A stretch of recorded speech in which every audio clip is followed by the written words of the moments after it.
এসে গেছি আমরা ইকো স্পেসে। দাদা কিন্তু শুরু করেছে রোস্টেড কার্ডের। আমরা যেটা জানি রোস্টেড কার্ড হচ্ছে কাবাব, বলবো এখন জাস্ট বিরিয়ানিটা দেখাও। সো আজকে আমাদের সামনে হাঁড়ি খুলে গেছে, একদম ছোট হাঁড়ি হলেও জাস্ট স্টার্টিং হচ্ছে রোস্টেড কার্ডের নতুন বিরিয়ানি। আচ্ছা কী কী বিরিয়ানি আছে? চিকেন মাটন দুটোই আছে।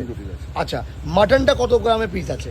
গ্রাম দেখো আমি কন্ট্রোভার্সি দেখছি না, আমাদের মাটন হচ্ছে কিলোতে ধরো 60 পিস বের করে।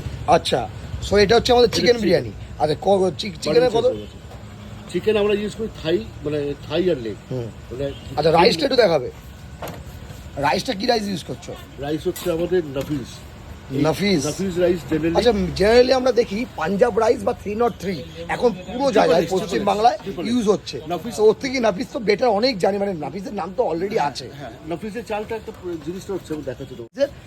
মাটন চাপলি ফ্রি, তার মানে ওখান থেকে 149 প্লাস মাইনাস 130 মানে 19 টাকায় আসছে চিকেন বিরিয়ানি।